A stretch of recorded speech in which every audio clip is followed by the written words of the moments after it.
Today is a workshop when we mainly have communicators on board, and we will continue with giving you some tips and tricks and tools for you to use in your professional life.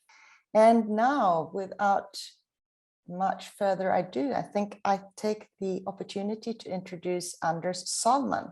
Some of you who were with us last week knows Anders already. For those of you who are new to the program, Anders Sahlman is presentation coach with over 2 decades of experience from science communication. And he also has a parallel career working as an actor and a stand-up comedian, which has gained him a lot of stage experience. And he has helped hundreds of scientists improve their presentation skills. He coaches clients in the scientific community, as well as industry and entertainment, and all participants at the World Water Week Communications Initiative. Anders, over to you. Thank you very much, Jorel, and happy to be here, and welcome to this session where we will talk about digital presentation. So this will be sort of a continuation from last week's presentation. So I will try to give you as much value as possible during these 20 minutes, and I will share with you some observations that I have made and some of my opinions. And then you choose what you think is of most value to you and what is possible within your own conditions, of course. And some of the things I will mention is perhaps obvious to some of you, since we've all learned a lot during these 2 years with the pandemic, right? But I hope you will get 1 or 2 new ideas to implement in your upcoming presentations. So my opinion about digital communication is that it takes a lot more personal responsibility. Do you agree? I mean, when we go to our usual workplace, we just have to show up dressed and many things will solve themselves automatically. We can go to a separate room where we will not be disturbed. We just have to talk to be heard, and we can have parallel conversations going on in a room.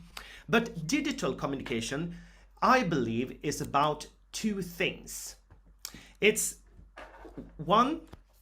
about making myself available to communicate.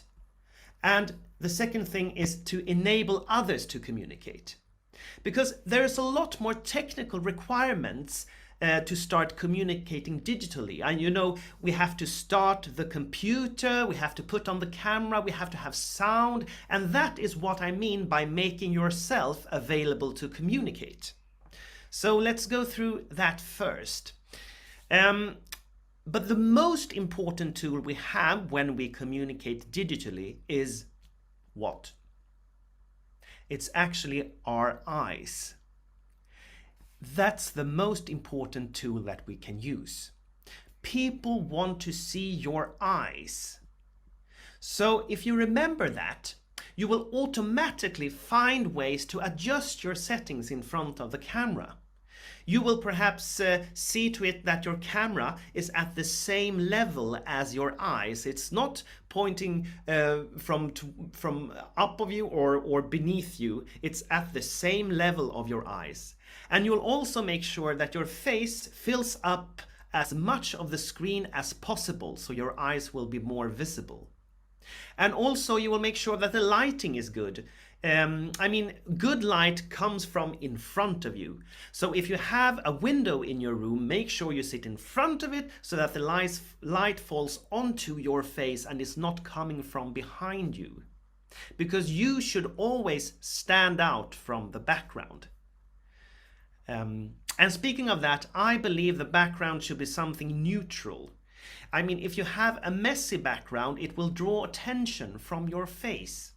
Many people use these virtual backgrounds, which can be good, but I would make sure that my lighting always suits the virtual background, because I've seen sometimes people use virtual background and they still look like a silhouette on the screen. And of course, the better camera you have, the more professional you will look, but that depends, of course, on what budget you have. For the most important thing when it comes to technical requirements is not actually the image quality, but the sound. We can tolerate a lower image quality, but we are less prone to accept bad sound because it gets tiresome very fast to listen to something with bad sound. So before you buy a new camera, you should invest in good sound. The microphone in your computer, which I'm using right now, can often be adequate, but good quality separate microphones are often not that expensive nowadays. So remember, sound is more important than the image, and usually I use one of these lavalier mics that I picked up for 20 euros at my local stores. Okay, if you feel that you now in front of your computer can make some easy adjustments based upon what I just said, please go ahead and do it now. And also, I would like you to share with each other some tips. What have you experienced, and what are your technical tips for perhaps equipment or other things to make yourself available to communicate? So please share with each other in the chat some helpful tips and tricks about what you use and what you have found most useful. Then you can contribute with all this knowledge together. So let's see what comes up here. It looks like nobody has used anything that has been useful so far. So write down your tips and tricks and suggestions. And I will talk about why these things are important. I mean, it takes so much effort before I can start my digital presentation. Why should I even bother with it? Well, I believe it's because we want to minimize distractions. Because when we see someone on the screen, we automatically start to think. We can't help ourselves. We think about, oh, why is that person just a silhouette? Why do I have to listen extra carefully to what that person says? Or what interesting book that person has in their bookshelf. I have actually the same book. So that's what we automatically start to think about when we see someone on screen. But if everything just works, we can focus on the person and his or her message. And secondly, it's about the standards you set for yourself. So when you're in a digital meeting, I believe we're not only representing ourselves, but you also represent your organization. So you want to look somewhat professional. But that is of course your own choice and your own, depends on your own budget and conditions, of course. So let's see what we have for some suggestions here in the chat. Trying out a different camera can make a huge difference. Absolutely. A separate camera can often get better image quality, and it will make you look more professional. And you can get really expensive equipment for this, but I would start by investing in sound. Earphones, very good.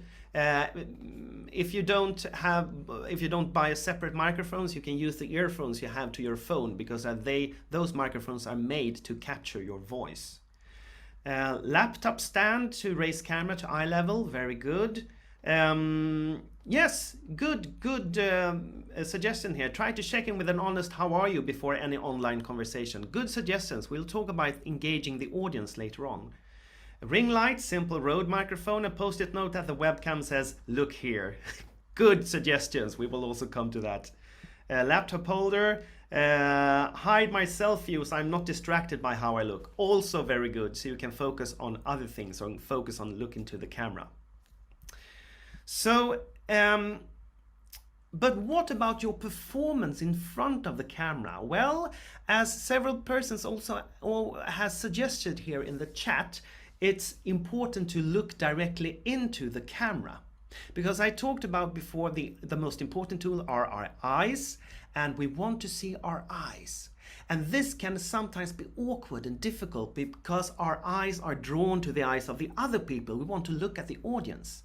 But look at this difference here. Now I'm looking at you, where you are, and now I look directly into the camera. Did you notice the difference? When I look directly into the camera, I simulate eye contact with you, so it feels like I'm talking more directly to you, right?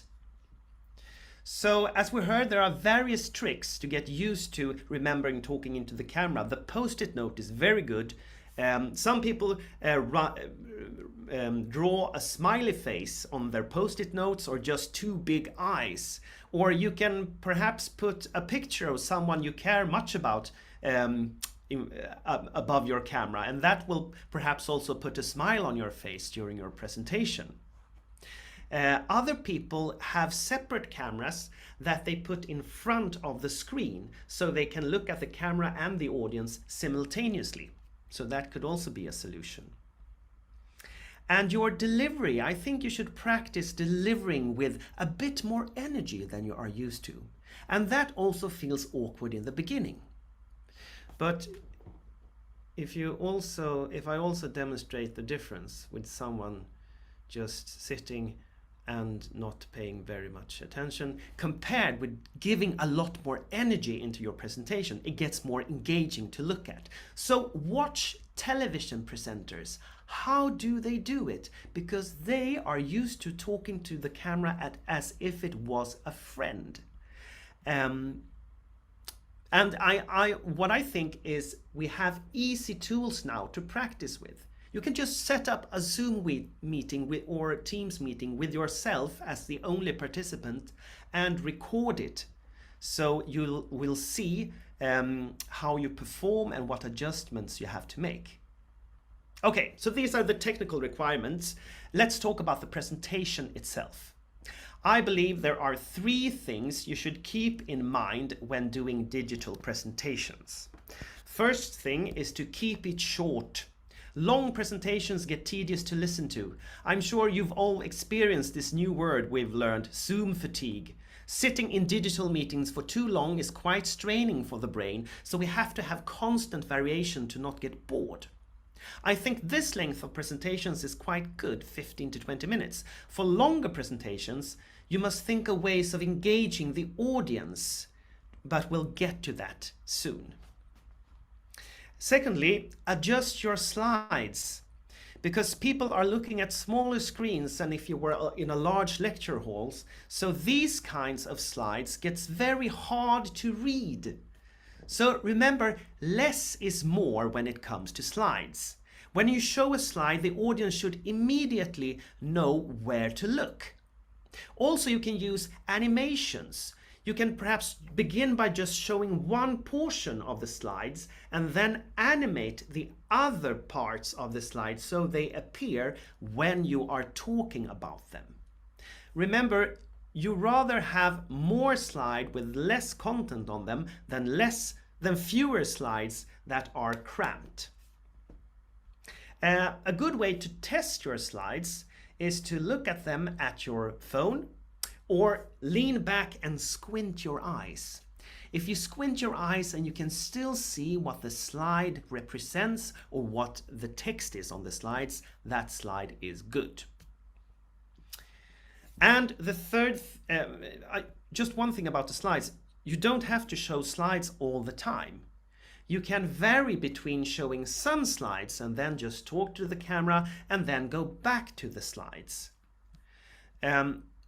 And think about, there's a lot more possibilities now with technology to illustrate things. You can use other means, using the whiteboard function in Zoom perhaps. You can draw something on the screen, you can show an object. Think of something new you can do to illustrate your points. Right, so the third thing is to engage the audience. Remember, as I said last week, a presentation is the start of a conversation. And I believe one should think of digital presentations as more of a dialogue with the audience, where you let them be active in front of their screens. So we must experience variation to not get fatigue. So a rule of thumb is that every 10 minutes or so, something new should happen. And there are many ways of engaging the audience. I just asked you to write something in the chat a few minutes ago, and that's an easy thing to do. You can ask a question, you can ask for input, you can ask for a check-in, as we heard Cecile shared in the chat before. You can ask for opinion, but always make sure that you take care of the answers. So sharing tips and tricks is helpful for everyone, I believe. You can also do a poll or let the participants discuss among themselves in breakout rooms. So you can start by exploring the tools you have available or already now in Zoom or Teams or whatever you are using first, and see how that can be used to your advantage. And as you know, there are many third-party tools for interaction, and it grows by the day. These are just some suggestions. And perhaps you have other suggestions for engaging the audience and really make them active during the presentation. So please share that in the chat. Now, to finish off, I will just show you something of what is possible. And for that, I will use a tool called Mentimeter. So if you do like this, I will also share my screen here now. So if you go into menti.com on your phones or on your web browsers, I will just show you some things of what is possible. So, and the code will be shown on all the slides. So if you haven't got the code, we will continue with this one now. So, oh, sorry. Here we go.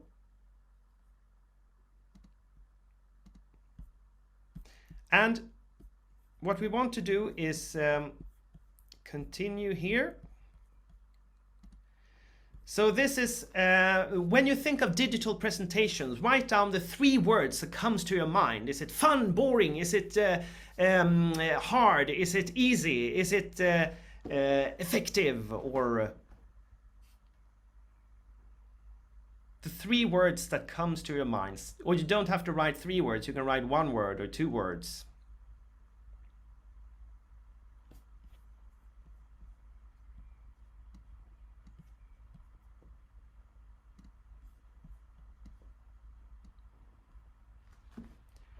Visual fun, presenting, yes. Interactive, precise, visual fun, challenging, yes.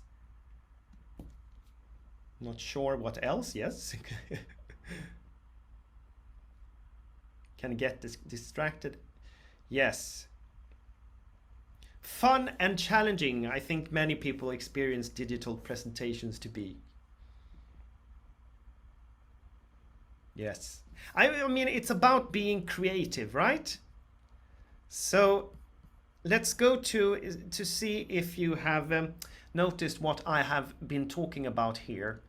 What is our most important tool when we communicate digitally? Is it our slides? Is it our background? Or is it our eyes?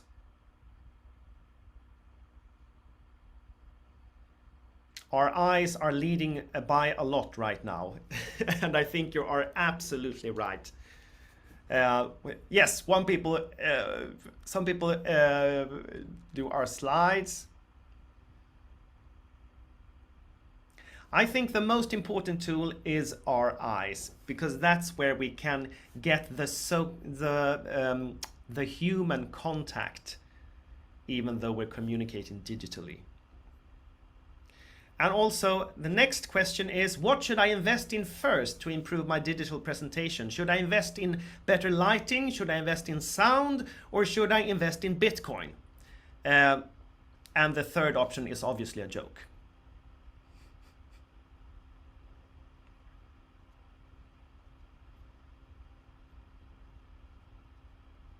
Yes, one person thinks Bitcoin. Perhaps. If everything goes well, you can spend a lot more money on your technical equipment then. But of course, the most important thing is the sound, of course. And the last question, where should I look when doing digital presentation? Is it at the camera? Is it at my wall? Or is it at the participants?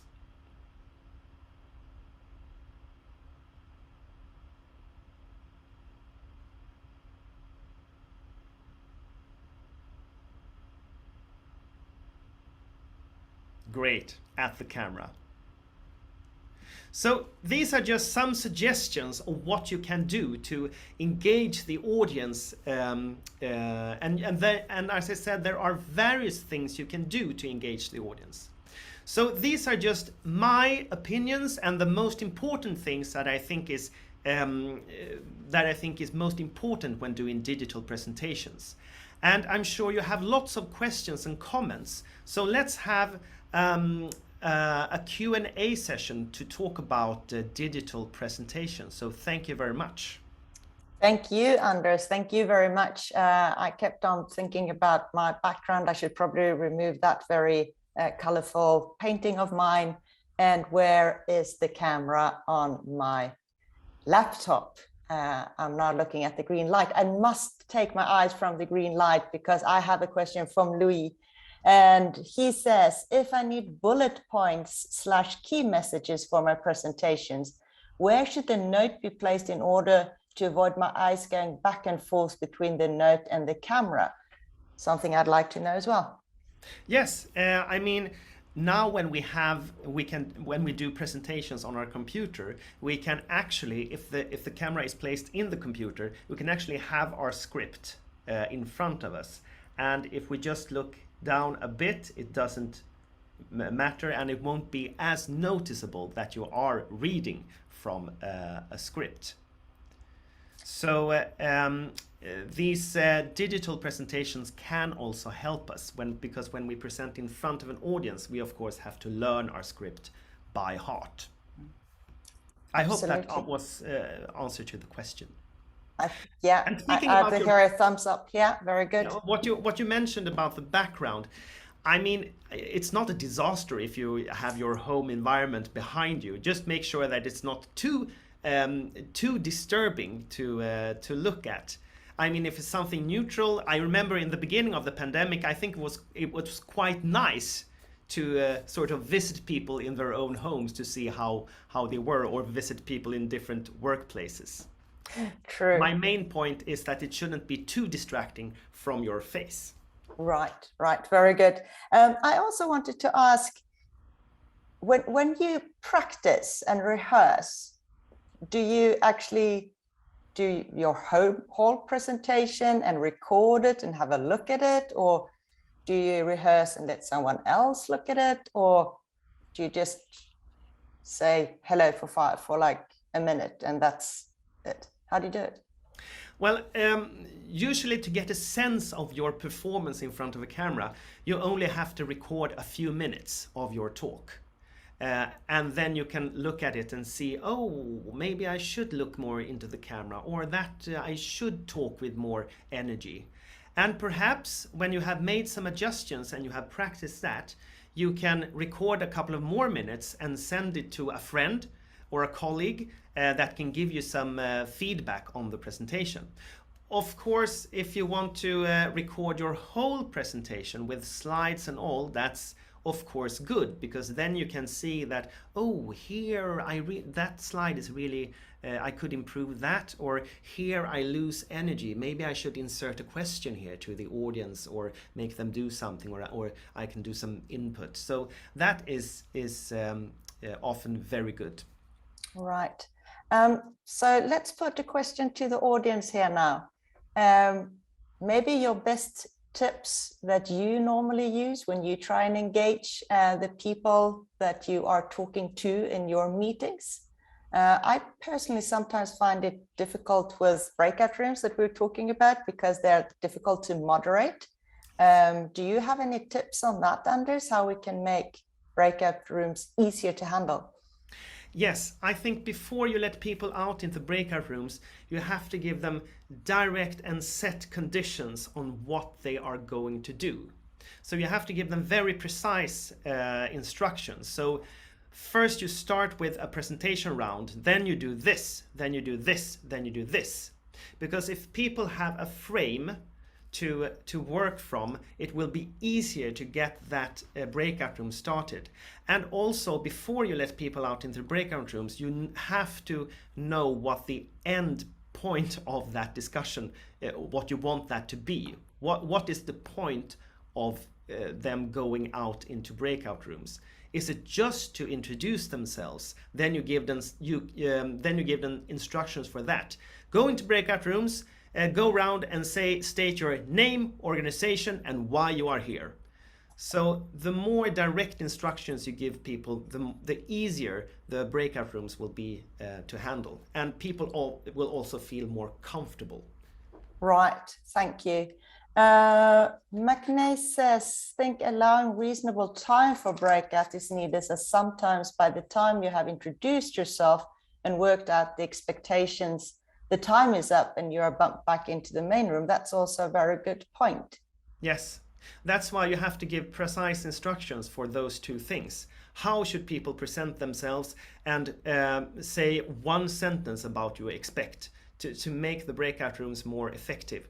When I do workshops, I do let people go out into breakout rooms and do their elevator talks to each other, and I give them very precise instructions that one person does the talk, one person does the timing, and one people listens and retells, so everyone will know exactly what they are going to do, and they know also exactly how long time they have. So you will have 20 minutes for this exercise, and it's your responsibility to see that you keep to those 20 minutes. Right, thank you. Joe also says technical, maybe check the filter options are off too in engagement. I intentionally know their age group. It is hard to talk to some audience when, for example, they're not aware of some social media platforms, etc. Yeah. Yes, absolutely.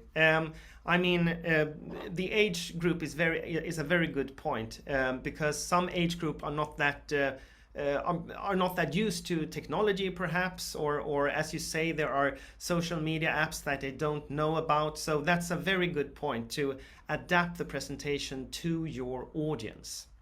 Thank you. Yes, and Micah adds, in terms of content, make sure you are as relevant to your audience and keep it as short as possible. Yes, I think that is a message to carry on to all presentations that you make. Digital or non-digital, I'd say. Yes.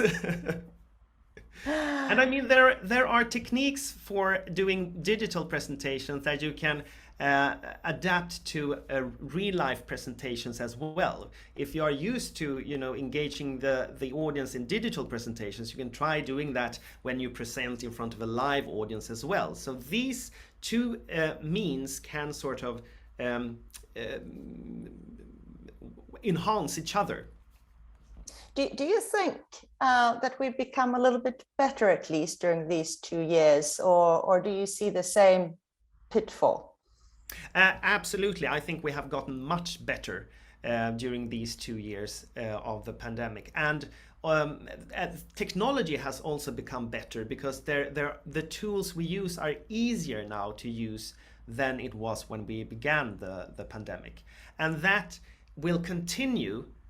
So the technical solutions will be better and they will be cheaper. That's why I'm not prone to recommending people to invest much money in technology, because that will become obsolete, in probably just a month or so. So make it simple but effective. Right. One last question here from Nadine.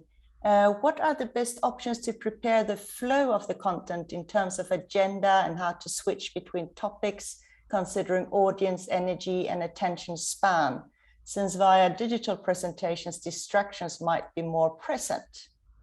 Yeah, as I said, as Cecile gave the tips in the chat, start by engaging the audience in some way. Ask a question, or make them raise hands, or make them do something already at the start of your presentation. That will keep them engaged. And as I said, a rule of thumb is that every 10 minutes or so, something should happen that can keep the audience's attention. That's a sort of a good rule of thumb. But you can also think about variations when you are presenting. As I said, you can switch between just talking to the camera and show slides. You can do a poll or do something else. I think the variation is most important when it comes to digital presentations and keeping the audience's attention. Thank you. You've kept our attention definitely today. Thank you very much, Anders, for for coming on the program again. Do you have any tips for, I don't know, courses, for links, for where we can read more about presentation techniques? Please, if you can share that in the chat while we move on in the program, that would be very helpful and very good for everyone to have, and we can look it up.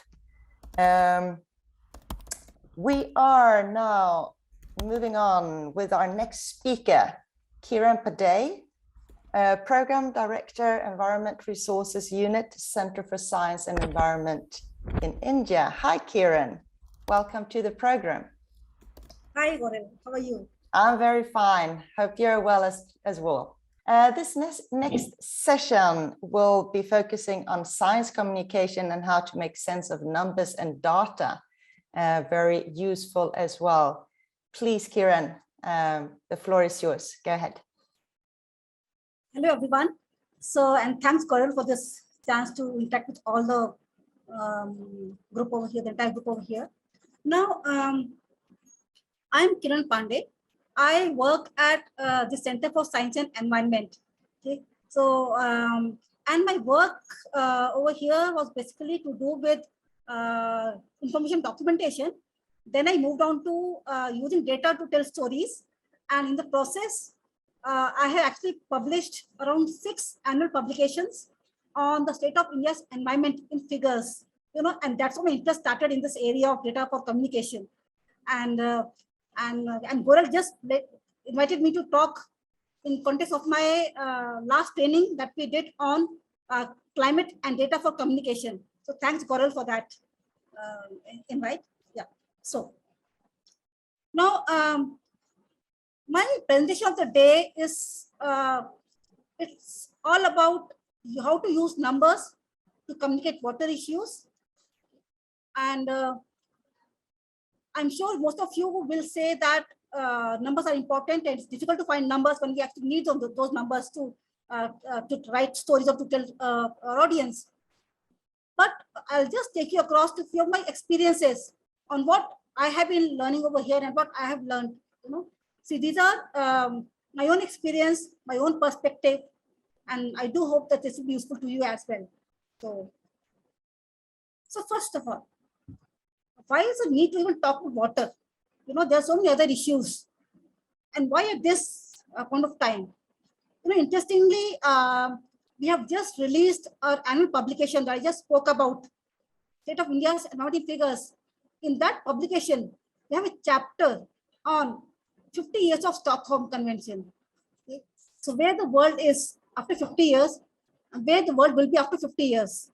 You know, and in that, it's very clearly emerging that water is an issue that has remained a challenge in the past 50 years, despite so many policies, conventions, regulations, and it will be a challenge unless we act right now in the years to come as well. And why is that happening? It's because of the population. That is undoubtedly a known factor that people do acknowledge. Water is a topic that creates stress on the water resources. But if you notice this slide of mine, it clearly says that the world in the next 50 years will be mostly urban. You know, cities will be under stress. Just see this graphic in this over here. This means that the resource is limited, but the pressure is going to increase more and more. And to do that, but I'm very optimistic. I think if we act at the right time, there is a solution. Okay, it's all about better governance, better vision for the future, for our generations. And while we talk about this, there's another challenge that we cannot ignore. That is climate change. It is a crisis that we need to acknowledge right now. Because as the world warms, your weather will be impacted, and in places where monsoon determines your water availability, it will be a challenge, especially for India. India, we always say that monsoon is our finance minister, and if that fails, the economy is under threat. So water for us is not just water as a natural resource, it impacts our economy, our livelihood, our people, and people who are dependent on water for everything. These numbers that you see over here clearly show that this is the stress that we are going to face. And the poorest amongst the poor will suffer the most. That means water inequality is an issue that we need to address when we talk about communication. And this is not just for poor countries, not just for developing countries, even in the developed part of the world, inequality is a fact that we should acknowledge right now. And as this is happening, water is a diverse topic. Your marine resources also will be affected by that. Within that, people who depend on fisheries for their livelihood will also be affected. That means water stress will go up, but it will also impact your other natural resources, including oceans and people who depend on oceans for their livelihood. So if what is that important, we need to talk about that. So how do we talk? We have to remember that what is vast topic. It covers ocean, groundwater, rivers. At the same time, it has various dimensions to it, quality and quantity. And in this in context, I think most of us often get confused what to talk about, what to communicate, what is our main message. So the first message as a communicator should be your main theme. What do you want to talk about and why? You know, if you remember, the basic fundamental about communication is what are you talking about and why are you talking about this? For example, today's presentation is all about how to find better numbers to communicate the challenge and the stress that we are facing and how to deal with this challenge.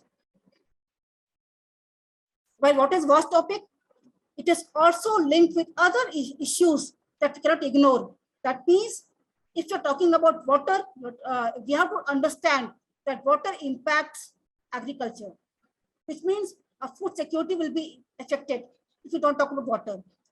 Health is an important aspect linked to water issues. Gender, again, is an important aspect, especially in our part of the world, the global south, where women share the largest burden in their households. And if it leads to poverty, there are enough evidences that show that yes, poverty is linked to water issues. At the same time, when climate is your crisis that we all have to address, because it also affects water security. So this is how the world is going to be. In this context, we need to talk about this from a larger perspective. We have to have a larger vision. And within all this, the interesting part is this also includes the politics of water governance. It's not just the science, it's not just the facts and figures, it's the politics of water issues that we need to talk about. The equity that we have to talk about, how to ensure water to everyone in the world. At the same time, we need to keep our ears and eyes open to the global developments, because there are examples. For example, the global developments may impact national developments. The example is Ukraine war. No? The war has an impact on every part of the world. Everybody is impacted. Okay? And there are examples to show that how water is an issue that has global the global development can have an impact on the national discourse as well. Therefore, it offers enormous challenge, definitely, but also opportunities to communicate and tell stories and to diverse audience. That's the beauty of communicating water in this context. I can talk about water to policy makers. I can talk about water to academics, to civil societies, to activists, and to the children as well. So my audience varies to a very large extent. That means when I talk about water, I need to understand that my message may be the same, but the way I'm talking about the issue will vary as per my audience. And because all of us are communicators, everybody has a task of creating communication collaterals. In that context, you have to remember that audience is your God and content is your king. So and these two things must be remembered very clearly when you talk about communicating water. Okay, and we tend to forget these basic things in this when we're really professionals. But this is our experience because we have audience of different kinds at the Center for Science and Environment. We have a program for the policymakers, and we also have a program for the school children. So that's why I'm talking about this wide range of age group as an audience. Okay, so I'll again say once again that, well, content is king, but audience is a god. If you're talking if you're going to communicate.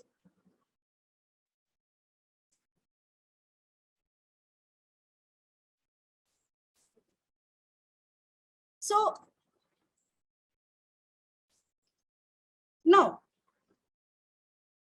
everybody, when you talk to people, you always think that you are telling right, and that's why you're communicating. You should, of course, when you're saying something, you have to be very confident about that.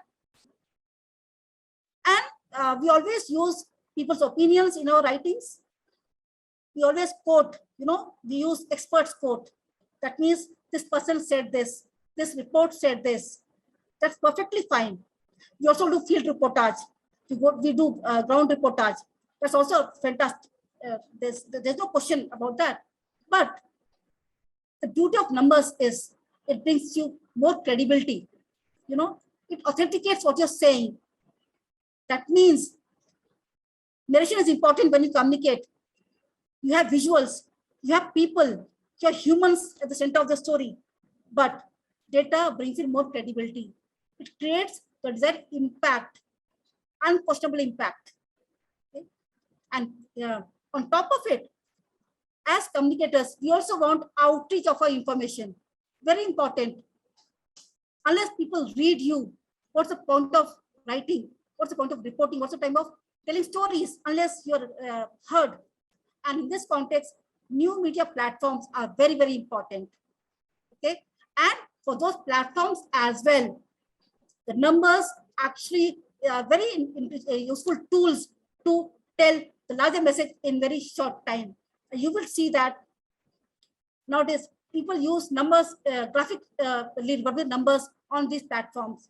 We at CAC have interesting way of telling stories through numbers, and we tell them regularly through data cards.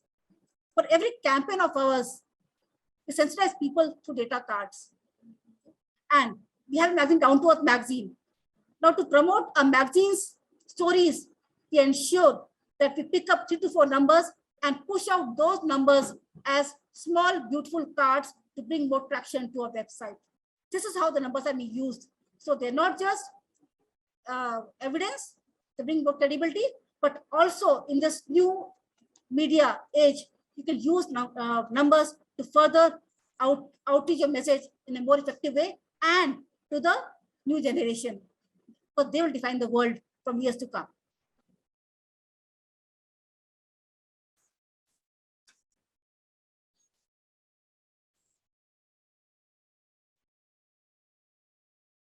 But we should remember that this is all good to hear, but data does not tell the story on its own.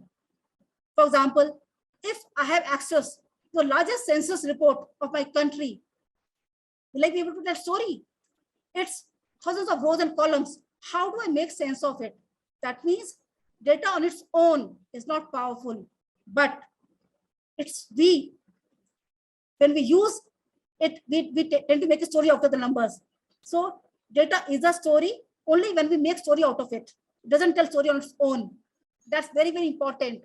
And that's a difference, and that's a message I want to say, convey that people think that if they're statisticians, they can be the best communicators. I think I would disagree with that, because you may know the best tool in the world, but unless you know how to create a message out of the numbers, tools will not be that effective. Okay? So numbers have to be understood, make sense of it to tell the story. Along with this, Well, of course, data complements your story. There's no doubt in that. But you have to create the story on your own. The same set of numbers can have multiple set of stories by all of us. And that also creates competition. For example, we work in a magazine, as soon as the report comes out, there's a press release that comes out. And we have been told, don't just go for handout reportage, dig deeper, and you'll find multiple stories that the numbers indicate. That means besides the press release handouts, the numbers tell you different story, but only if you are able to make sense of those stories. This is very, very true in case of water issues. For example, if you have a government report, the report will have a press release that talks about their perspective, their vision. Okay, but there may be other nuance in the report. That means as a communicator, it's your duty to dig deeper into these research reports and give the message. Now, so what's the process behind this? It's a very simple process. The basic process is finding the numbers. That's undoubtedly an important process. But as you find the numbers, you also have to conceptualize, So you have to have a thought process on why you're looking for the numbers specifically. That should be in your mind. For example, if tomorrow is World Desertification Day, I have to ensure that yes, water stress is leading to degrading land quality, and therefore the numbers that I'm looking for, the numbers should give me that sense about the link between water and land quality. If it's World Water Day, in that context, I want to talk about gender issues. So I have to have numbers that link gender and water scarcity with examples. So when you find numbers, you have to have the thought process behind your mind. And so today's session will talk about that process on where to go when you need those numbers. That's the first process. We'll talk about this in this session. Secondly, the other step when you work on data is, of course, to analyze. That is not within the scope of today's presentation. I will not cover that in this 20 minutes. And the last process, a very interesting process, it's how to visualize. Again, you need tools to visualize.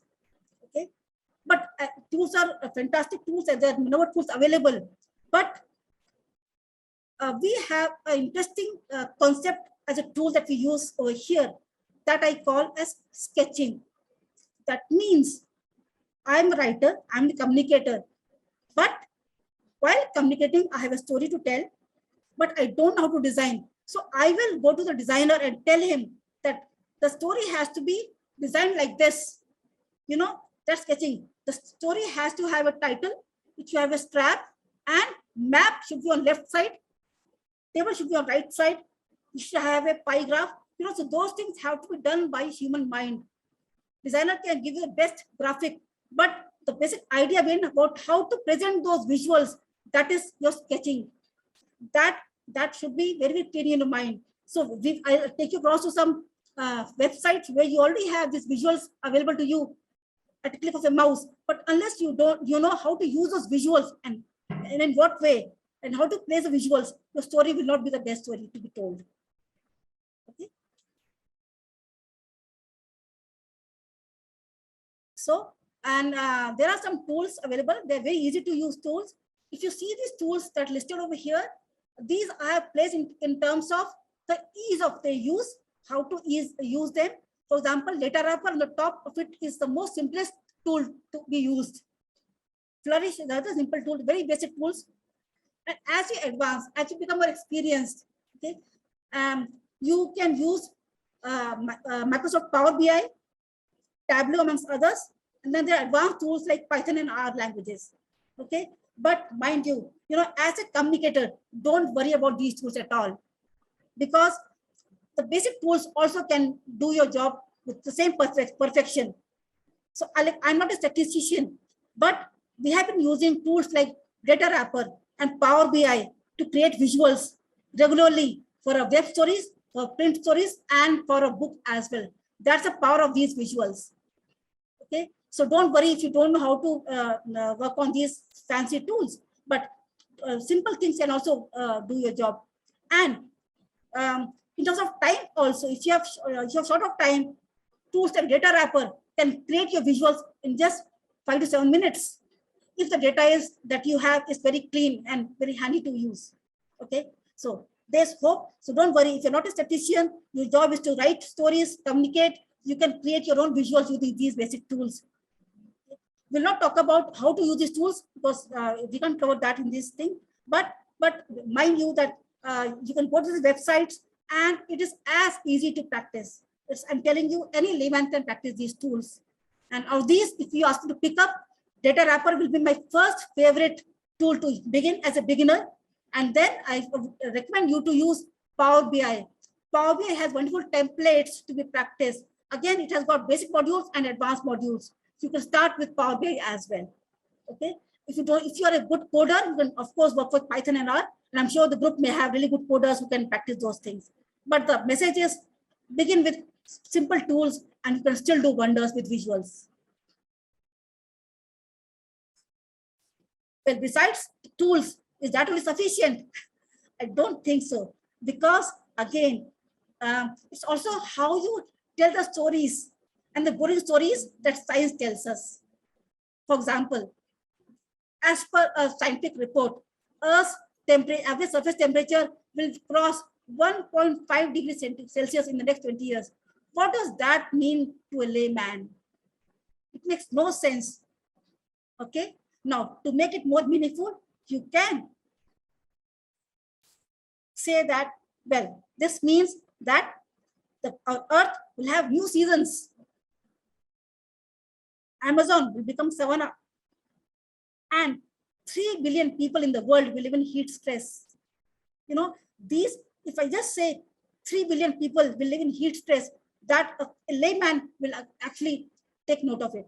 And the purpose of your mass communication is sensitize layman, mass people, because they are the ones who are affected and they are the ones who will take action on this. Okay.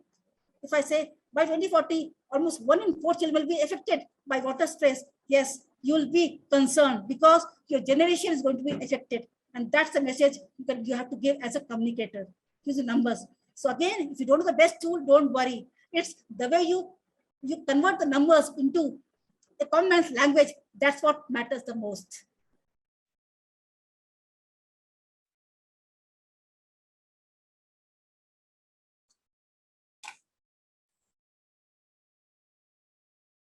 So undoubtedly, data is a new script. It's a very powerful tool. Yes, we can use it to compare cities, countries, and world. And why do I even compare? It's because when you start comparing, you realize where do you stand, what actions do you need to take. You know, you also have a sense of competition. So numbers help create that sense within you, the urgency to do that. Okay? And again, most of us, when we work with NGOs, we always say, you know, if you don't have a big budget to work on this, to work at this scale, don't worry. You have to be just strategic and you can still do a good job. You just have to follow some basic steps. And as I tell these, of course, I should clearly accept that we are also facing the problem of data deluge and the data deficit both. People often complain to us saying, Kiran, we don't have enough numbers on this topic. At the same time, we also don't know how to filter the best numbers from what's available. You know, it's a double burden of the numbers that we are already facing. As if you just do search on Mr. Google, you'll find that you get so many results on just water on a single search. In this context, you have the numbers, but the challenge is how to filter and how to get the best numbers, the most credible numbers. Okay? Now, and so you have to know where and what data is available, how credible is that, and within that, you also have to know whether those sites have got good data that you actually need when you want to tell your story or when you want to write something. Okay. Now, in this context, what we have realized that as an organization, we have a tool that we practice regularly at CAC. It is data diary. You know, the word is very simple. It's like my encyclopedia of my data sources. Okay, but it's very, very handy, and there's a way to maintain the data diary. And for us, like when I work on my annual report on the state of India's environment in figures, the data diary is the most handy tool that I am using. Believe me, and this helps me come out with a book, helps me come out with a data card. I use this to come out with regular fact sheets, infographics. This simple tool that I'm going to talk about helps me to number of things with the same number. So I have got simple number, but I can create multiple, I can use the same numbers in multiple ways for multiple audience or multiple platforms, you know. But the trick is I have to have numbers that are handy and at the time when I want the most. And so data diary is my tool that I can use for my work. Thank you very much, Kiran.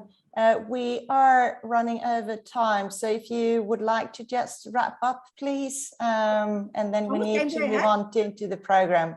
How much time do I have? Well, we're actually over time already, but I'll wrap up in a minute or so. Okay. So, as I told you that this diary is a listing of data resources that you should see regularly. And my presentation has got all the details. But within this, the trick is that if you see, I have given you some links to the best sites that I have realized that we should all use if you want to talk about water issues. So if you see my presentations, you'll find screenshots of those websites with the links of the sites and with the most important high points of those websites on why do you want to use those sites, why they should be part of your data diary. Okay, so it's my and we have been using these tools for this publication. Now the diary looks like this. It's the simplest format of the diary, and this is a more complex format.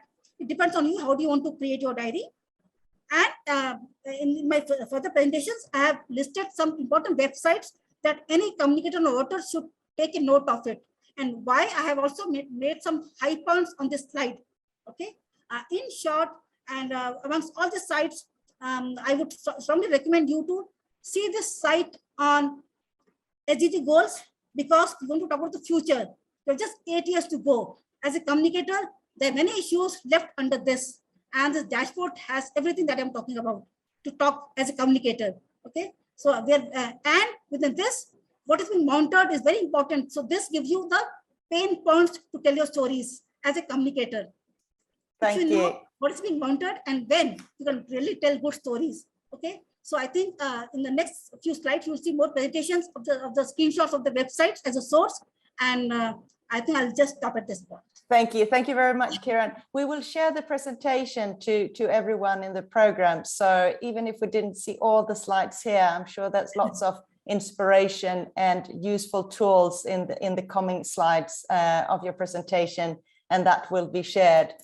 We actually have a question. It's not about data though, but we have a question from Claudia saying, Kiran, is it true that Amazon will become savanna? Yes, yes, you can Google it. It is true. It is, and it's scary. It is very scary. Very scary indeed. It's time for us to write more about water and climate change, that's for sure, and to make it to make the data into better stories. Thank you so much, Kiran. Thank you. You have lots of thank yous here in the chat for your insight and enthusiastic presentation. And as I said, the slides will be shared with all of you, so that even though I had to cut this presentation short, you will still have information coming up. Thank you so much. Thank you. And our next presenter is Katie Heffner, Senior Director of Partnership and Engagement at RARE, Center for Behavior and Environment. And we are going to focus on communication as a tool for behavior change and communications to move ingrained old narratives that might be shaken up a bit, especially if we hear now that the Amazon will become savanna eventually. We need to get that information out. A little just a little brief thing here about Katie. Her son was COVID positive, was diagnosed got COVID positive on, well, the other day.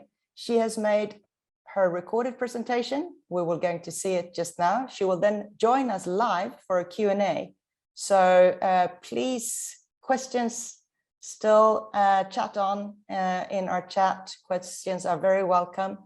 She will be joining us live for the Q&A. And we are now going to welcome Katie Heffner. Hi, everyone. I'm Katie Heffner. I'm coming to you from Rare Center for Behavior and the Environment. And I'm excited to be here today to talk a little bit more about behavior change and how we can communicate effectively around behavioral levers to drive action on some of our greatest challenges like water pollution. So jumping right in, our world's greatest environmental challenges are often behavioral challenges. That means that someone somewhere, whether that's a farmer, a fisher, a government official, a corporate leader, a consumer or a citizen, someone somewhere needs to do something differently. And so to be able to address our environmental challenges, we need to develop behavioral solutions and effective ones to motivate action. So I'm coming to you from Rare. Rare is an international nonprofit dedicated to applying behavioral insights and behavioral science to tackling some of the greatest environmental challenges out there. So we've partnered with over 500 different communities around the world in over 60 countries to motivate action and work with local leaders in using behavioral science to tackle these challenges. So I'm going to talk a little bit about the behavioral science that we've used and that we see as being effective internationally. But before we do that, we're going to do a little activity. So a question for you all. You're about to buy a phone charger for $21.99 when you learn that the exact same charger is available for $12.99, a 10-minute walk away. Now, are you going to walk to that other store to get the cheaper charger? So just drop your answers into the chat. I can't see them, so I'm just going to give people a moment to drop your answers. But would you walk to go get that cheaper charger? Okay, I'm going to keep going for the interest of time. So now I'm going to ask you, you're about to buy a MacBook or a different type of computer for $1,329. When you learn that the exact same MacBook is available for $1,320 at another store, 10 minutes walk away, would you walk to the other store for the cheaper MacBook? So again, write your answers into the chat and we'll see what the results are. And be honest if you would do this or not. So what's interesting here is I think you've figured out the punchline. I've asked you the same question. Would you walk 10 minutes to save $9? But it's a different question, right? I couldn't see your answers, but I can tell you that every single time that we've done this, you know, around like 80% of people say yes to the charger, far less say yes to walking for the MacBook. But if we were purely economically rational, we would have the same answer, correct? Because it's the same question. Walking 10 minutes to save $9. But the reality is that's not how we make decisions. So when you think about how humans make decisions, we have a spectrum of decision making. On the one hand, we have this return on investment, economically rational. We calculate the costs and the benefits and we weigh our choices and we make a very intentional decision. On the other hand, we have this more emotional, instinctive, reactive. It's a very quick decision that happens. And over the tens of thousands or however many decisions we make every day, our decisions fall along the spectrum. Some are intentional, some are not, some are somewhere in between. And so the challenge, though, as we think back to our environmental challenges that we're trying to tackle, is that environmental solutions often rely very heavily on that one end of the rational the one end of the spectrum, the rational side. We think, you know, if we just give them a material incentive, an economic incentive, we pay them, we fine them, that will motivate change. Or we make a rule or a regulation, a policy, and we say, you have to not do this, or you must do that. Or we give them information, we tell them about the giant plastic island that exists in the world, or that climate is changing and the sea levels are rising, and that information alone will motivate action. The challenge is not that these are ineffective. They can be very effective at driving change, but they can also be insufficient at driving a long-lasting or the kind of change that we want. And sometimes they often don't work on their own. For example, financial incentives, they can backfire and become the cost of doing business, or they can motivate other more powerful, or they can crowd out other more powerful motivators. Or rules, they need enforcement. And if rules don't align with our cultural norms, we're less likely to follow them and they can be less effective. Or it's been proven that information is not going to drive action, that information often means more, and knowledge is simply not enough when creating change. So how can we think about augmenting those levers and think about this other side of the spectrum? How can we bring the full way that humans think about making decisions into addressing environmental solutions? And so at the center, we think about these by adding in 3 more levers. We think about how emotions can be more powerful than reason, that they can drive us to act, that our social influences matter, that we take our lead from others, that we care about the social norms, that we care about what our peers think. We want to fit in with whoever our in-group is.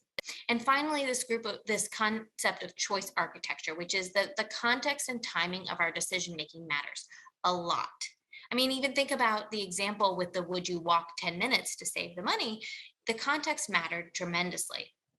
And so how can we use these levers to create a more holistic set of change tools to create real action on the environmental challenges we're hoping to address? So I'm going to jump into a little bit of the science behind these 3 levers, because I think you'll find it interesting and incredibly relevant for how you communicate and motivate behavior change through your words. So the first one I'm going to talk about is emotional appeals. So emotional messaging instead of the appeals to reason. So how do we think about using emotions in the ways that we communicate? The first example I'm going to use at the center, we love to eat cake. So one example is through the study about cake, and there were 3 different treatment groups. In the first group, there were people in a room, and the scientists put some cake in the middle of the table and left it there and said, you know, think about how proud you will be if you don't eat this cake. Think about all the hard work you were doing, all the ways that you can look back and feel so accomplished for not eating this cake. And they left the room. The second group, they said, think about the shame you will feel if you ate this cake, all those calories you will have let yourself down, your diets or whatever, it's just not healthy. Think about that guilt you'll feel. And they left the room. And the third group, they did nothing. They just left the cake in the table and left the room. And then they went back and looked at how much cake the different groups ate. So you're not going to be surprised when I told you this, because you can probably guess the direction of my presentation. But if they went back and looked at the percentages of people who completely resisted eating cake, the middle group, the group that was most effective at resisting cake, was the pride group. That the messages of pride really motivated them to take the desired behavior.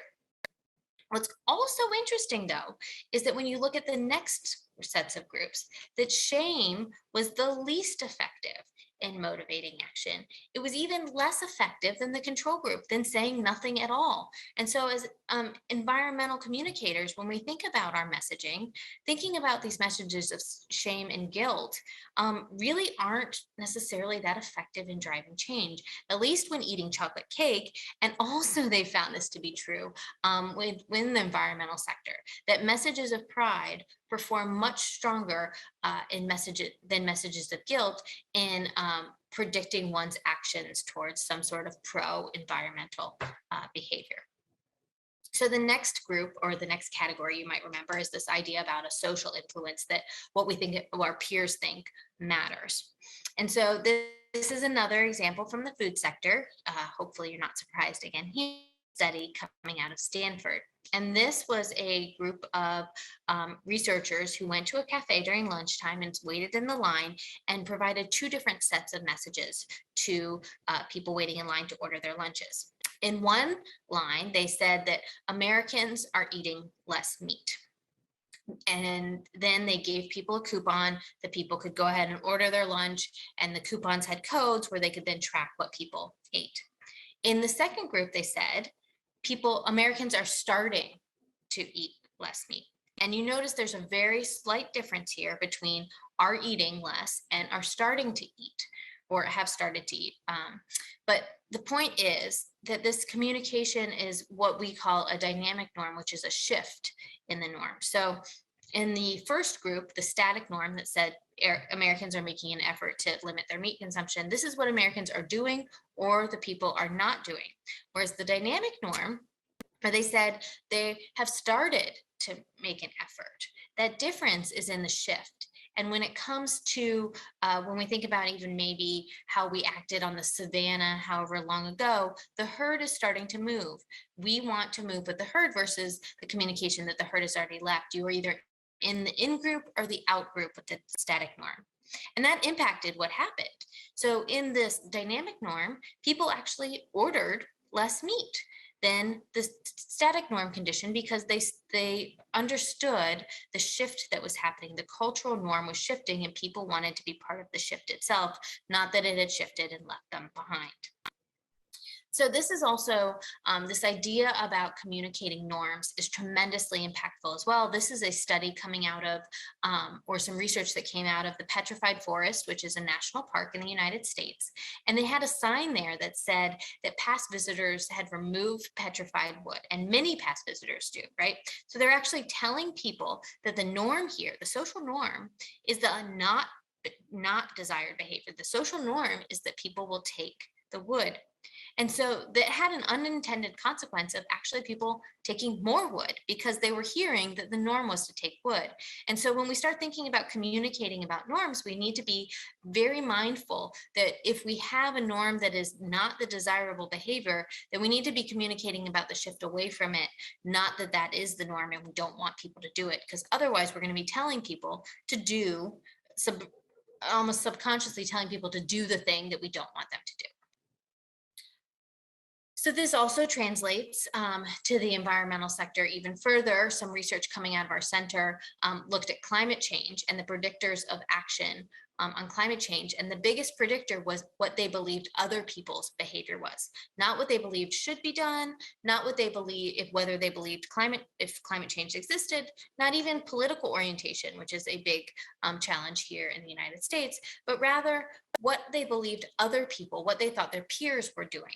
And their intention to act on these different things, solar panels, green energy, electric vehicles, their intention to act was actually around how they thought other people were acting. So these social cues really matter, and how we can leverage our messaging to communicate others' behavior so that we can motivate action becomes an interesting tool for us in our toolkit.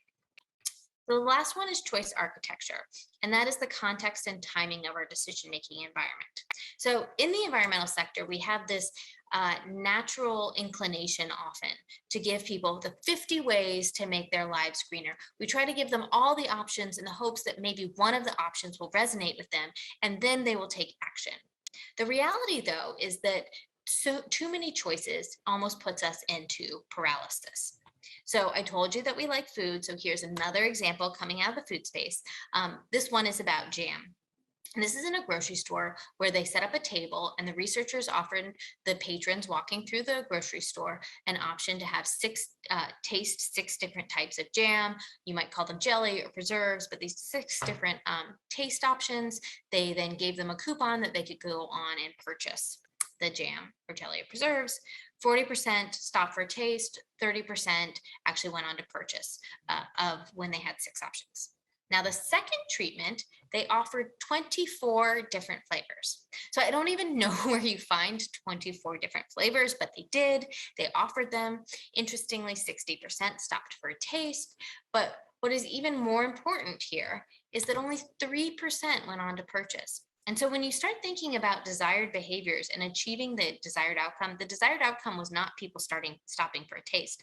The desired outcome was actually purchasing. And our desired outcome behavior, the purchasing, went down with too many choices. And so this is important when we're communicating with people, really prioritizing the changes that we want people to be making and messaging those rather than giving them so many options and leaving them in a state of having to make very effortful decisions about what to do. So all of these three levers and more, the more traditional ones on the one end of the spectrum, and then these newer ones that we promote, there are all sorts of different types of ways and tools and methods that you can apply to driving this change. Now, this is a very busy slide, and I only include this because on our platform on behaviour.WaterAid.org, we have lots of different tools, and we have a PDF of this that helps you kind of map out and understand what are the different types of strategies, and then even the more specific interventions you can use within the different levers to find them and apply them to be more effective in motivating action. So what's important here, though, that I want to step into is that you can't just use any lever on any challenge and it'll be effective. What we talk about at our center is this process called behavior-centered design. And that is really marrying or bringing together this concept of behavioral science and behavioral insights with often what is termed human-centered design thinking. And so what you do here is you put the behavior at the center of your solution and you use it and strategically take steps to target and address your desired behaviors.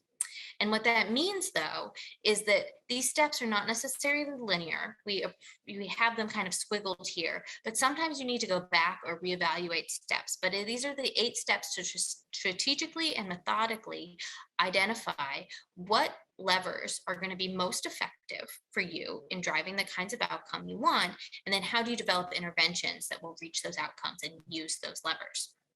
So the 8 steps really quickly. The first one is this frame step, and that's often where we have some of the systems mapping and the kind of understanding the setting in which we are operating.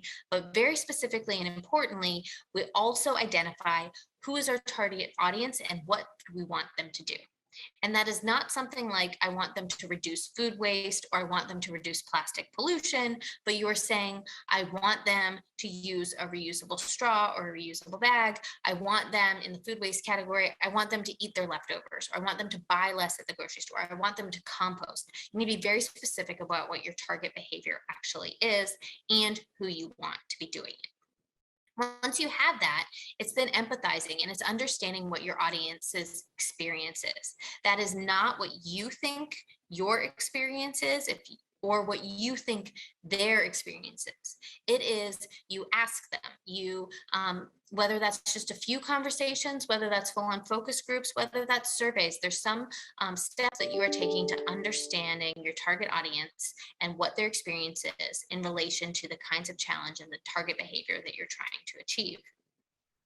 The next step is mapping, which is where once you understand their experience, you start mapping on the behavioral insights to identify what are the levers that are going to be effective and the levers that are in play that motivate or are barriers to this desired behavior, whether that is a social norm that is blocking it, or it is a financial cost, or it's anything in between. But it's really understanding what are the behavioral insights and levers that are at play in the situation that you're operating so that you can then design around them. And so then obviously the next step is to ideate and start coming up with different strategies that use the levers and apply those levers so that you can be effective in tackling your solution.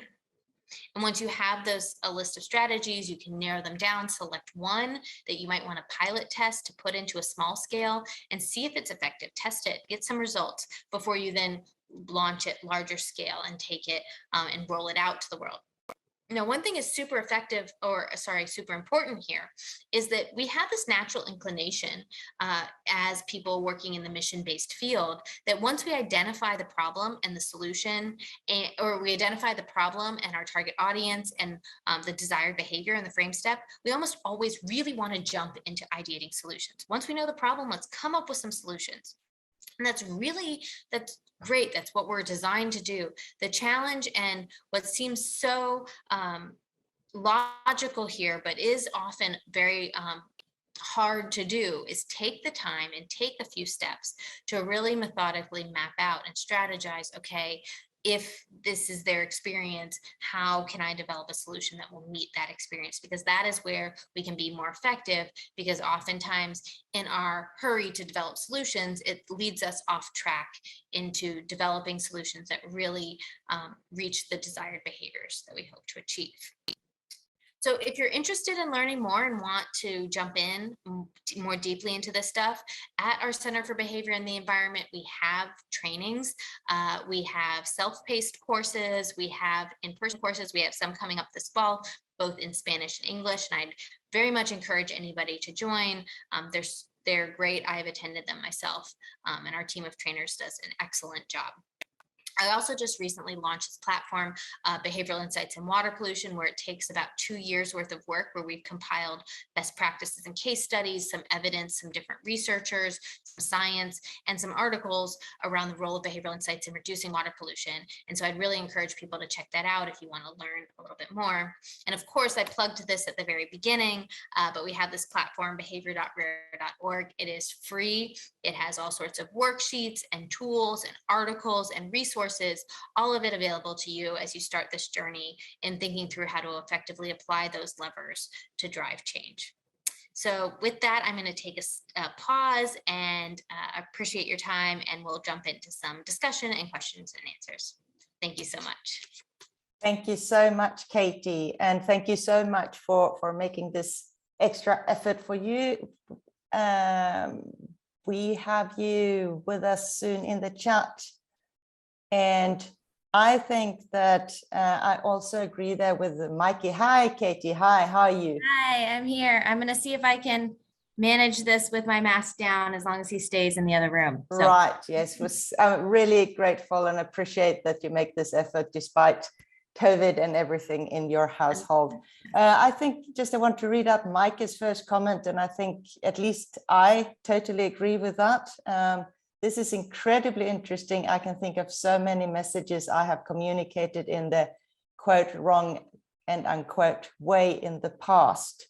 I guess that's quite a normal reaction when you do your presentations, Katie, that we suddenly, what have we been doing? Yeah, I think it's natural for us to, particularly as environmental communicators, because we care so much about the issues, we often are just ready to jump in and think that if we can just make other people care as much as we did, if they just knew how bad things were, that they would change too. And unfortunately, the reality is that's not always the case. The things that motivate us don't necessarily motivate others. And so what's really interesting, I think, about the emerging behavioral science and the behavior-centered design process is reframing it around the audience and behavior that you're trying to target. And that way it can probably lead to the outcomes you're hoping to achieve.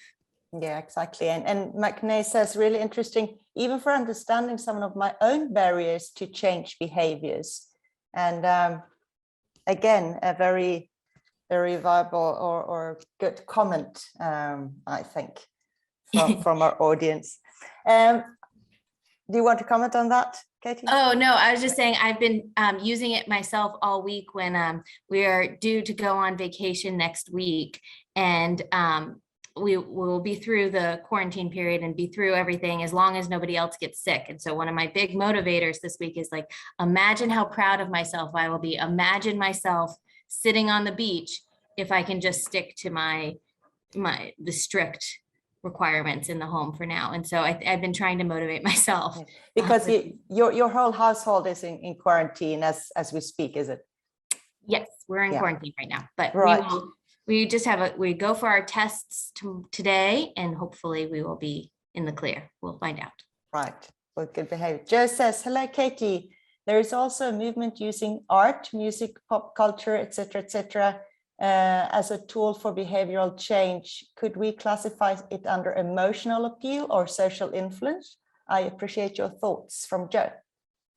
Absolutely. I think arts, music, culture, those are all parts of drawing out emotions, drawing out social identities, communicating social norms, and also oftentimes like social norm shifts. Like pop culture is often a trigger point to getting things and movement in our cultures in wherever form you are in the world. And so at Rare, I mentioned that we do campaigns and work all over the world in local communities. And one of the things that we actually do is heavily work on art. Like, so communities create murals. We have local artists create, like musicians create songs that go on the radio. Art is so core to who we are as human, and we can't forget it as a part of our environmental solutions too, and in motivating change. All right, thank you. You were mentioning, or we were mentioning COVID. We all have to change behavior during COVID, some more than others. I mean, some countries were stricter than others. I lived in a country that weren't that strict. Some people were living under much heavier restrictions. What did COVID teach us when it comes to behavior change? Do you think that we can draw lessons from these past 2 years? Yeah, I think one of the biggest lessons, and there's quite a few behavioral scientists who've been studying this full time, so they can probably give even better answers than me. But I think one of the answers that I know is that it's kind of proven that humans don't all act in the same fashion, that we value different things, that we're motivated, that we have by different things, we have different barriers that exist. And so it is really important for us as we think about designing solutions that, you know, the science and the data didn't motivate everybody. It motivated some. The messages about like wearing masks, whether that was mandated or whether that was just because your community was doing it, that motivated some. It didn't motivate others. Some people, you might have remembered in the slide, I talked a little bit about how rules and regulation can only go so far. Sometimes you need enforcement, or even sometimes you need, if they're too far from a cultural norm, people still won't follow it, even if there's enforcement. And there's research about that. But even in the COVID space with masks, there were places where there was a policy that said you had to wear a mask, but that didn't necessarily mean that people did wear a mask. And so I think it just drew out that behavioral science really does matter when we're trying to develop the solutions, when we're trying to roll out vaccine adoption and what that looks like. There's different ways that it plays out, and really understanding how people are different, and we need to figure out how to motivate them differently. Right, thank you. If you have any other questions or comments on Katie's presentations, feel free to chat along in our chat box. I have one thing that we spoke about earlier. It was actually last year, a lot about fear-based messaging. And there's a lot of fear-based messaging out there in our field as well. And what are the risks with fear-based messaging, as you said? Yeah, so one of the lessons that I've learned or heard about in the fear-based messaging is that fear can often be a really powerful motivator in driving like quick reactions. And so it can motivate us to do something very quickly. Like if you were on the savannah and there was a lion, you would run. You see the threat, or maybe you don't run. You're not supposed to run away from a lion, I don't think, but you get my point. And I think we saw that too at the beginning of COVID, where people took action right away. But fear, it wears off. People, it's not a state that we can live in long periods of time. And so it pivots to other ones. And so from there, we have to figure out how to leverage stronger, more long-lasting emotions, because fear can only last for so long. Right, thank you. Thank you, Katie. Thank you very much for joining us, and thanks for your messaging. And you have put, I see that in the chat for everyone, so you don't miss that. Katie has put a link to behaviour.rare.org/training in the chat if you are interested in joining or learning more about rare and behavior change. Thanks a lot, Katie. Yeah. And we are now moving on to the last speakers of the day. We actually have 2 speakers in our next session. We have Ankie Sahlin, Project Manager, Event and PR, WaterAid, and Anna Schön, Visual Communications and Web Manager from WaterAid. And welcome to the program. And we are now going to hear, or you'll take us probably on a march, because you're going to talk about the March for Water. Welcome. Thank you. Thank you. Can everybody hear us all right? Good. I'm going to start with sharing my screen. Okay, yeah, thank you for the presentation. I'm Ankie, and I have been with WaterAid Sweden for 4 years, and I have worked with this campaign March for Water since I started. And yes, and my name is Anna Schön, and I have been involved for all of the years that it's been going on, which is 5. So we want to take you along on the march. First, we just want to say a little bit what kind of organization we're from. WaterAid started in 1981.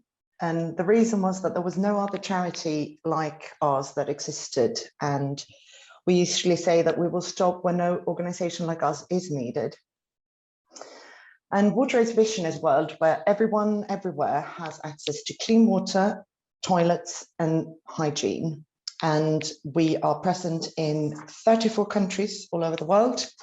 And we started in Sweden in 2009. And the purpose for WaterAid in Sweden is to work through fundraising, awareness and advocacy, service delivery, and to get everyone everywhere to get clean water and hygiene. And that's not a small task, since there's 771 million people in the world lacking access to clean water. So what is March for Water? Well, it's a month-long campaign in March, therefore the name. And we started it to get corporations and organizations, for example, large sports organizations, schools, and people to walk and count steps together with us in order to highlight the distance women and girls all over the world walk every day just to fetch water. And we want to engage people to share their effort on social media. And of course, we want corporations, organizations, and people to donate money so that we can turn steps into money and money into water. So simply put, we walk so that others won't have to. And a quick background on our campaign. It started in 2018. And we had a very clear focus, or have a very clear focus on things in a very prioritized order. The most important thing is awareness and reach. We want people to know about this, we want people to talk about this. The second one is corporate partnerships, both because you can reach a lot of people through employee engagement and the corporation's own channels, and obviously also get donations. And then the third priority is private fundraising.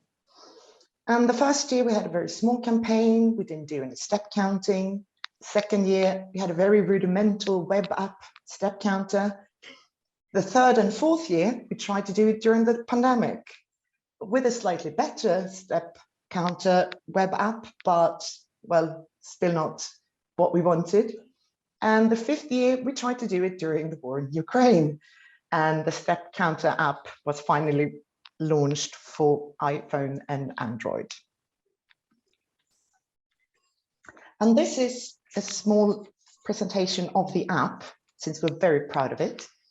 We developed this with a company this year, and we started last year because these things takes time. And what you could do in the app was you could see the goals we had, and we set a goal of 771 million steps, 1 step for each person in the world doesn't have clean water. And when we came a bit on our way, we started seeing how far around the world we went, and then we started to see how many laps around the world we went. And then we even left for space and tried to see how far towards the moon we could get. And in the app, you could also see your ranking, you could see your total amount of steps, you could see your ranking within your team or your company, or how your company was compared to others. And a very important feature you can see on the lower part of the middle screen there, which is that you could connect it to your own health app in your phone, so that they would the steps would register automatically. And it went really well to be our first app development. We had some problems with Google not allowing it through to Google Play, but that was mainly because they couldn't find the privacy statement for it on our website. The problem was that they were apparently looking for it on WaterAid India's website, which explained the confusion.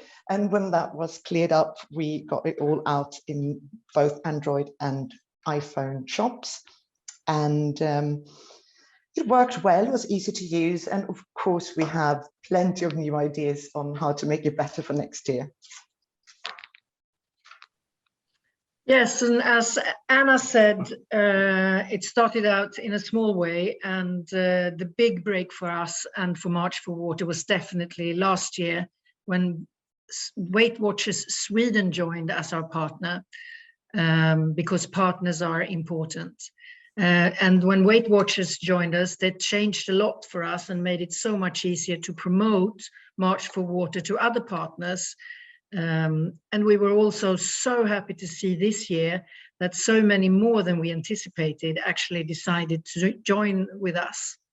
And we are especially happy that the CEO for Svenskt Vatten, Swedish Water, Per Dahlhjelm, decided to challenge all CEOs in the water and sewer sector to get out and count steps. And not only did the CEOs do that, their companies joined in as well, which was great for us. And one part in promoting March for Water was that through our partnership with Weight Watchers, we could show others how to implement the campaign and work with staff and members and others in making it a joint engagement. It became a win-win. Next, please. And corporate engagement is key to this campaign. And every year we make a communication pack for our partners to use in their own social media and in other channels. And we help them to inspire employee engagement to make it as easy as possible to participate. And our pack includes everything from logos, stories from our work in country programs, engagement tips for employees, how to go out and exercise, etc. A Spotify list to make the exercise easier, maybe. And at the end of the campaign, a thank you film for our partners to share in their channels, but also so that we can say a proper thanks to all involved. And there is much more in the pack, of course. And our dream is to engage in a sponsorship for a set sum per walked step. That's not easy, walking 1 billion steps, but we are on our way to find out a solution so that every step is worth something more than just awareness and knowledge. So timeline and a quick recap. And since this is not in presentation mode, I can't turn it around, which it should have done, but you'll have to turn your head. I think it's in presentation mode now. No, I just maximize the PowerPoint. So in 2018, there was a first tiny try. We had a very small communications campaign. We did an event in Stockholm. That went quite well. We had our patron, Royal Crown Princess of Sweden, Victoria, in attendance. So we got a bit of traction in media, but we didn't do anything else. There was not a proper March. It was only the month of March at that time. 2019, we started step counting. It was a first try at a step counter with very small engagement, not very well functioning, a lot of problems. 2020, we started out big. We were going to make a physical march across Sweden where people could sign up to walk a certain part of a set track across Sweden, to walk from Malmö to, what was it, Haparanda or something like that. Yep. And about 3 days into the campaign, COVID hit big time. So we had to cut it short and not do the physical march. But at least we had a better step counter, which was a web app that people could use on their iPhones or smartphones, but mainly it was built for desktop. But it was a first try to see how it went. After that, we were at a fork in the road. Should we continue with this? Is this something that we want to make an occurrence every year? Do we want to talk about March as the water month? And what do we do since there's still a pandemic? But we buckled down and decided to go forward. And 2021, we had more pandemic. And our first big partner joined us, which was the reason that we actually really could go on, even though there was a pandemic. Because then we saw by then that people had to get out somewhere and do something, and walking was something you could do socially distanced and on your own. So it actually worked quite well. And with all our Weight Watcher friends and participants, we had quite a leap in attendance. And then we came to the big question, to app or not to app, because we had dreamt since 2018 of a proper app that we could find in Google Play and App Store and download. But it's an investment and it's a leap of faith, and we decided to do it. So we went on, and then we started with our first smartphone app, several new partners joining, school interest picking up, and the war in Ukraine broke out about 3 days into the campaign. This was a bit discouraging, but on the other hand, the fact that people still came and did their thing and wanted to join made us believe even more in the idea of that this can be really big if current events is not messing with us. So next, we are looking for more partners, more school engagement. We want to get the kids involved. We want more private fundraising, the third on our priority list. We're about there now. And we want this to be common knowledge. We want March for Water to be a household name. And we want to make sure that March is seen as a blue month. Yeah, so have we learned anything from our 5 years? Of course we have. And we have learned to set goals and purpose. That's important. Even if you might not reach them, set them, because then you have something to aim at, of course. Last year, we reached our goal after less than 4 days, which was a challenge in itself, but that's another story, and I can come back and talk more about that. This year, as Anna said, our goal was to walk 771 million steps. And we reached that with 1 week left of the campaign. We see that we need a long-term goal, and ours is that March should be as blue as October is pink by 2030. My secret goal, however, is that by then, 2030, you should know which came first, the pink ribbon or March for Water. You should build a clear structure within the organization, a steering committee to be able to make quick decisions. You should have a project manager who is committed and a small project group who is dedicated. You should have constant updates. At WaterAid, we do meetings about March for Water once a month until December, and then every week until the end of the campaign. You should not forget to thank everybody involved during and after the campaign.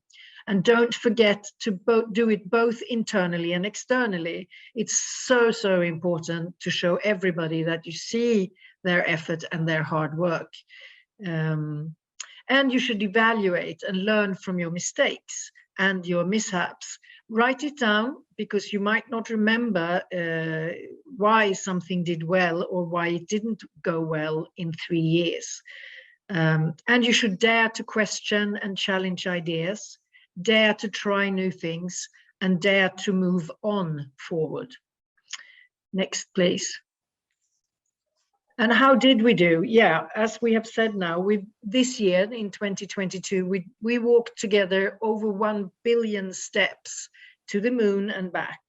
And we doubled our corporate fundraising this year. And we had some fantastic employee engagement from several of our partners. And let me highlight one, and that's Sahlin. They posted a lot in their channels, and they had engagement from Emmaboda in Sweden to China. They actually literally marched for water all over the world.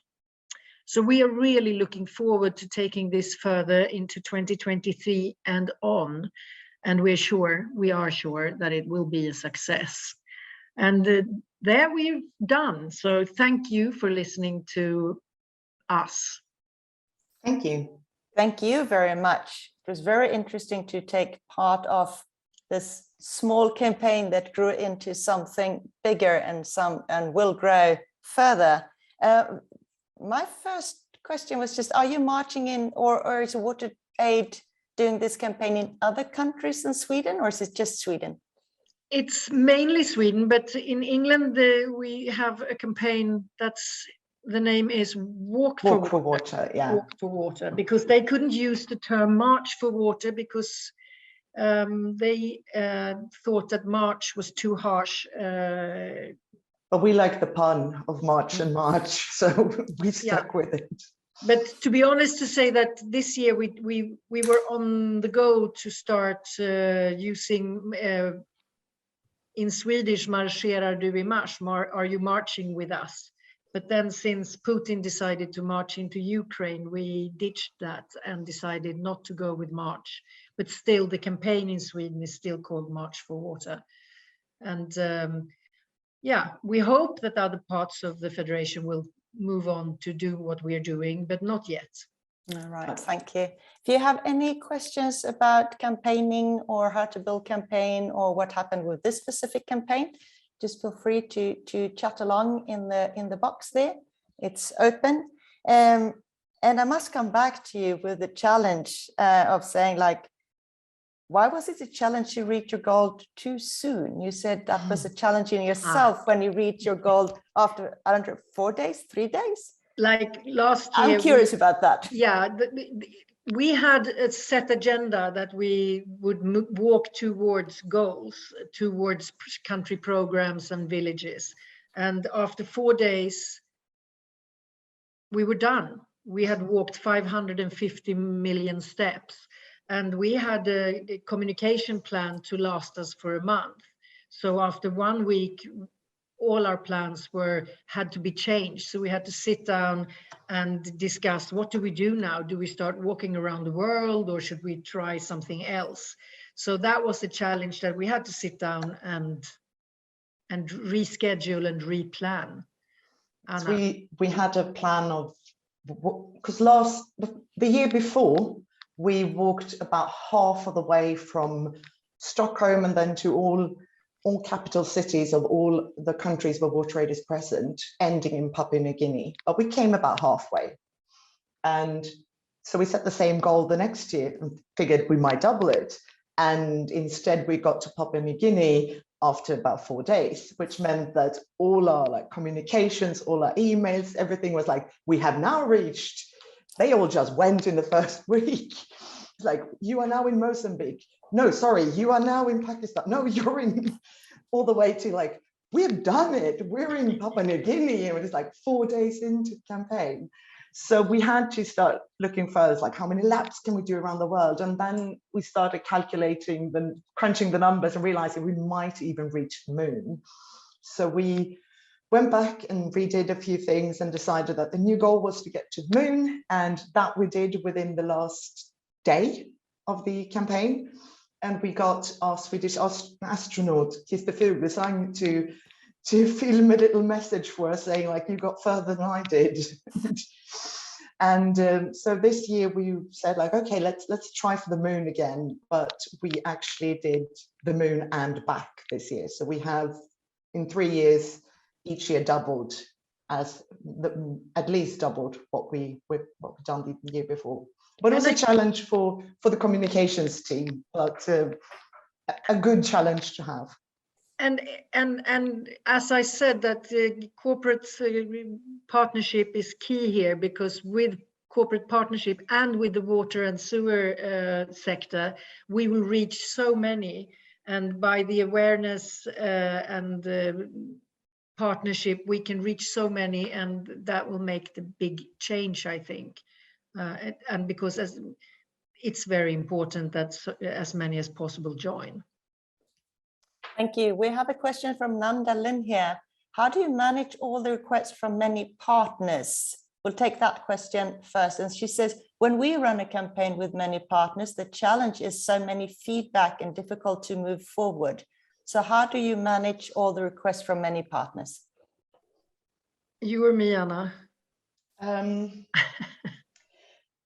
We plan ahead and we make these packages for what you decide, what kind of sum you go in with. So as Ankie said in the presentation, we have like comms packs, so they know what they will get.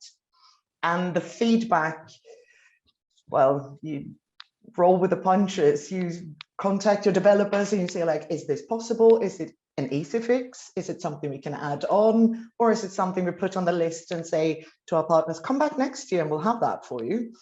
And yeah, most people are happy to just have been heard and have known that we take in their feedback. They do not always expect immediate action on it, since they understand it's not possible. And we say like, okay, but next year we'll add that as a feature to the app or whatever it might be. We also have quite an extent questions and answers that we put on our landing page on our website.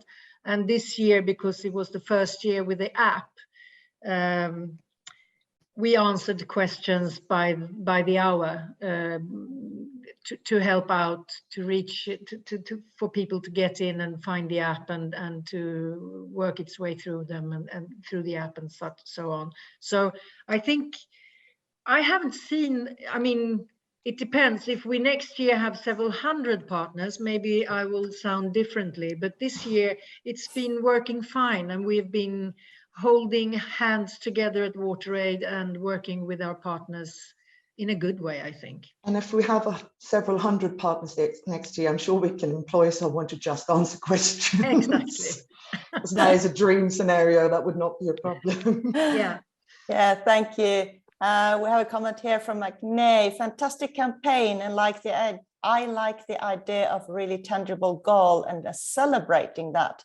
Sometimes feel that our goals are so huge that there is never an end point to celebrate. And I guess that's a very big learning, isn't it?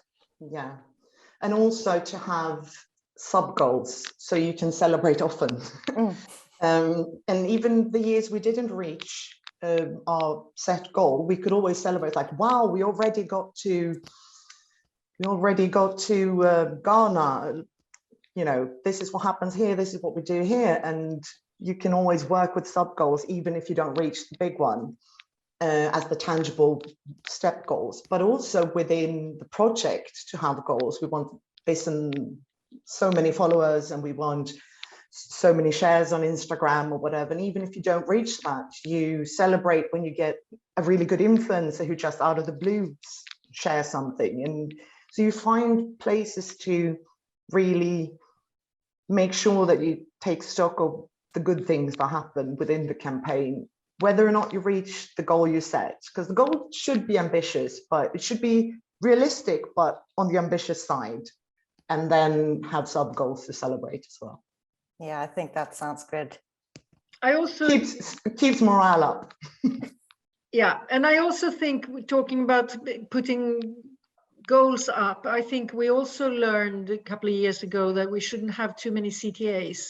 We should narrow it down so it's not too much to choose from, or what should I do, or what do they want. So this year, actually, when we went on TV or TV4 Play, we said go to our website and download our app. That was all that we wanted from them when they saw it on television. So, and then of course donate, not of course, but that's in the app. So that's not too many CTAs either.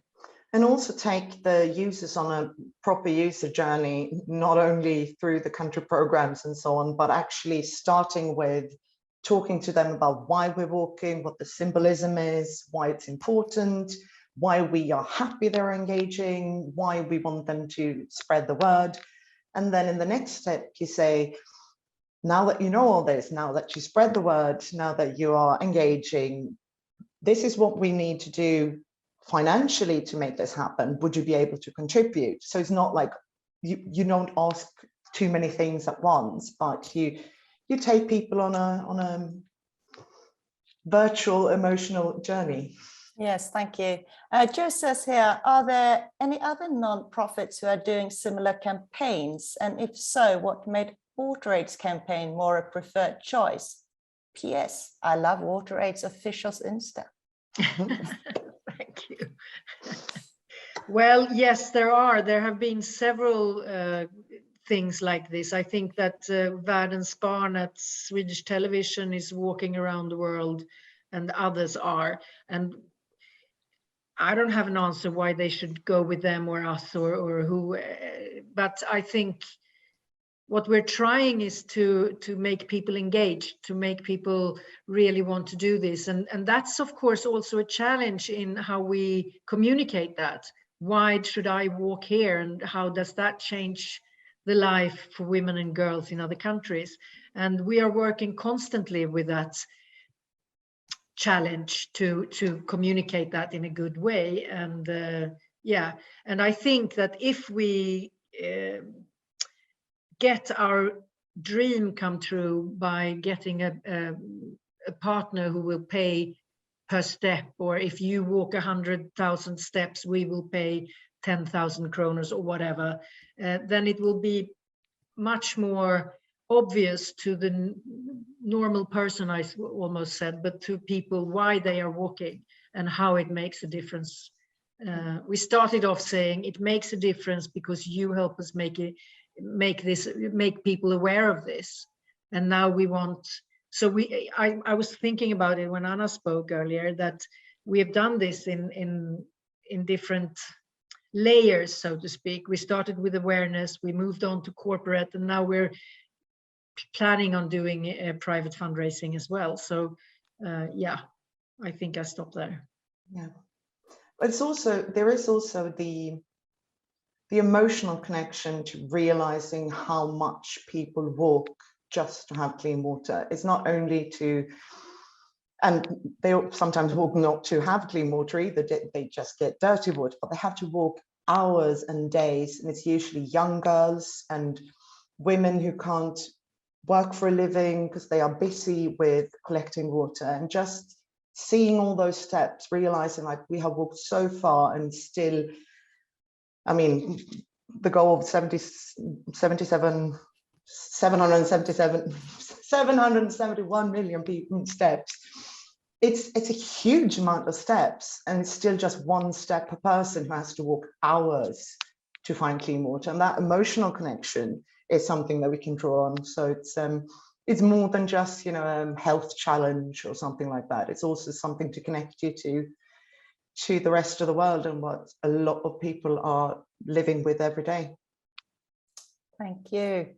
Thank you very, very much. I think we've learned a lot. I think it was very interesting to see your journey, your march, and good luck in the 2023. Thank you. Thank you. Thank you for having us. And that was it for today's program.